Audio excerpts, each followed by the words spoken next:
বিশ্ব আদিবাসী দিবস উপলক্ষে ঝাড়গ্রাম সফরে যাচ্ছেন মুখ্যমন্ত্রী মমতা বন্দ্যোপাধ্যায়। আগামী 6 এবং 7 আগস্ট মুখ্যমন্ত্রী সফর ঘিরে ইতিমধ্যে উৎসবের আবহ ঝাড়গ্রাম শহর জুড়ে বাড়ানো হয়েছে 800 নিরাপত্তা।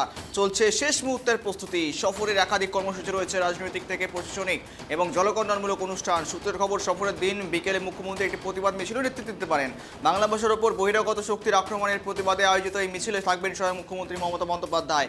ঝাড়গ্রামে বহিরাগতদের আক্রমণের প্রতিবাদে মুখ্যমন্ত্রীর মিছিল, তার আগে রয়েছে একাধিক কর্মসূচি, জনসভা এবং তার আগে ইতিমধ্যে 800 নিরাপত্তা ব্যবস্থা। শেষ মুহূর্তের প্রস্তুতি চলছে ঝাড়গ্রাম জেলা জুড়ে। এই সমস্ত বিষয়ে আপডেট নেওয়া যাক। সঙ্গে রয়েছে সুমন। আগামী 6-7 আগস্ট ঝাড়গ্রাম সফরে মুখ্যমন্ত্রী মমতা বন্দ্যোপাধ্যায়। তার আগে মূলত একযোগে নিরাপত্তা ব্যবস্থা 800 থেকে শুরু করে একযোগে বিভিন্ন রকম পদক্ষেপ কিন্তু ইতিমধ্যে গ্রহণ করা হচ্ছে ঝাড়গ্রাম জেলা পুলিশের তরফ থেকে বা প্রশাসনের তরফ থেকে।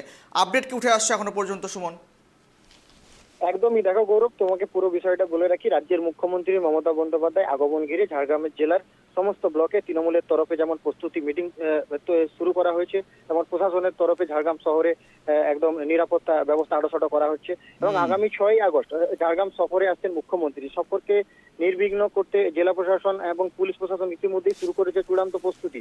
মুখ্যমন্ত্রীর বিশেষ নিরাপত্তা দল ঘুরে দেখেছে শহরের বিভিন্ন গুরুত্বপূর্ণ স্থান, অনুষ্ঠান স্থল।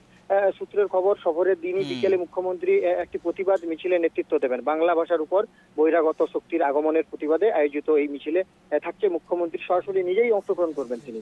এবং ওই দিনই তৃণমূল কংগ্রেসের যে জেলা নেতাদের সঙ্গে মুখ্যমন্ত্রীর একটা বিশেষ বৈঠকেরও একটা সম্ভাবনা রয়েছে এবং রাতে তিনি ঝাড়গ্রামেই রাত্রি যাপন করবেন তিনি। এরপর 7 আগস্ট মুখ্যমন্ত্রী যোগ দেবেন ঝাড়গ্রাম স্টেডিয়ামে অনুষ্ঠিত বিশ্ব আদিবাসী দিবসের মূল অনুষ্ঠানে।